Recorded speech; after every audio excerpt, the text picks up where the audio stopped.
সিনেমায় চরিত্রের এই যে পরিবর্তন হয়, ক্যারেক্টার আর্ক, এটা পরিচালক ঘটান, লেখক ঘটান, তৈরি করেন।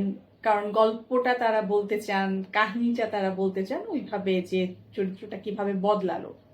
অবশ্যই যেমন আমি বলেছি যে যৌক্তিক ঘটনাবলীর ভিতর দিয়ে অনেক ঘটনা ঘটে, অনেক পরিস্থিতি তৈরি হয়, অনেক অনুঘটক কাজ করে, যার ফলে চরিত্রগুলো কিন্তু একটা অবস্থান থেকে আরেকটা অবস্থানে যান। এভাবে গল্পটা এগিয়ে যায় এবং শেষ পর্যন্ত গিয়ে একটা অবস্থানে পৌঁছায়।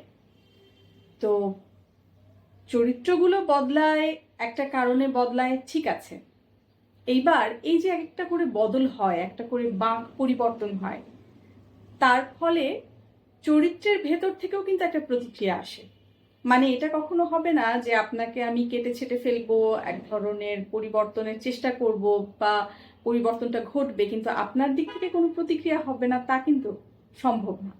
সেই চরিত্র কোনো না কোনোভাবে তার প্রতিক্রিয়া দেখায়। বদলটা যে হচ্ছে সেটা কেবল বদলে গিয়ে ওই অবস্থানে স্থির থাকা না, একটা প্রতিক্রিয়া দেখানোর মাধ্যমে আস্তে আস্তে বদলায়।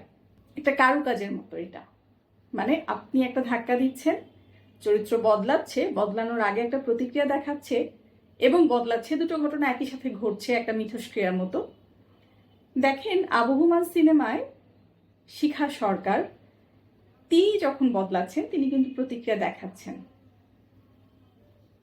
তিনি যে বদলে গেলেন, তিনি লেখাপড়া শিখলেন, তাকে পরিচালক বইপত্র পড়তে দিলেন, চাইলেন যে শিখা অন্যরকম হোক, শ্রীমতী অন্যরকম হোক। তো সেইটা নিয়ে কিন্তু শিখা বা শ্রীমতী যাই বলি, তিনি পরিচালকের ছেলের কাছে যখন তার মৃত্যুর পর গল্পটা বলছেন, ঘটনাগুলো বলছেন, একটা অভিযোগের সুর কিন্তু আমরা তার গলায় শুনি যে তার কি দরকার ছিল আমাকে বিদ্যেধরী করার, তার তো ঘরে স্ত্রী আছে, তিনি তো শিক্ষিতা। একদম প্রথমেও যখন শিখা পরিচালকের বাড়িতে এসেছিলেন অডিশন দেবার জন্য, তখনও কিন্তু তাকে যখন জিজ্ঞেস করছে যে আপনি কি মিথ্যে কথা বললেন বা কতদিন ধরে এরকম মিথ্যে বলেন, সে কিন্তু এটাতে প্রতিক্রিয়া দেখাচ্ছে। মানে আমি এমন তো এমনই, আমার কেন, আপনার জন্য কেন আমার বদলাতে হবে। অর্থাৎ কোনো বদল একদম স্বাভাবিকভাবে যদি আবার হয়ে যায়, সেটা কিন্তু চোখে লাগবে, সেটা কিন্তু স্বাভাবিক মনে হবে না। একদম চট করে যদি কোনো পরিবর্তন হয়ে যায়, মানে একটা মানুষ কি চট করেই ধনী থেকে গরিব হয়, গরিব থেকে ধনী হয়, সেটা কি এত স্বাভাবিকভাবে ঘটে? একজন ধরেন দরিদ্র মানুষ, তাকে আপনি অনেকগুলো টাকা দিলেন, এবার সেই টাকা নিয়েই কি সে ধনী হয়ে যাবে? নাকি তার এমন কোনো কাঠখড় পোড়াতে হবে সমস্ত দিক থেকে যে খুব ধীরে ধীরে ব্যাপারটা ঘটবে? অর্থাৎ জিনিসটাকে যেন আপনার অর্গানিক মনে হয়, যে এটা স্বাভাবিকভাবে ঘটেছে, এটা আমাদের জীবনে যেমন করে ঘটে সেইভাবে ঘটেছে, ধাপে ধাপে ঘটেছে। ক্রিয়া প্রতিক্রিয়া, আবার ক্রিয়া আবার প্রতিক্রিয়া, এইভাবে কনফ্লিক্টগুলো তৈরি করে করে ঘটনাগুলো এগোবে। কোনো কিছু খুব চট করে, খুব হঠাৎ করে যদি কিছু এসে যায়, কোনো পরিবর্তন, যে আমি এটা করলাম তার ফলে ওটা হওয়ার কথা হয়ে গেল, এইটা আসলে ওই ধরনের গাণিতিক হিসাব নয়। চরিত্রের পরিবর্তনগুলো একটু অন্যরকম করে ঘটে। এটা ভালো চিত্রনাট্য দেখলে, ভালো চিত্রনাট্যের সিনেমা দেখলে আসলে বুঝতে পারবেন যে কেমন করে এই মালাটা গাঁথতে হয়।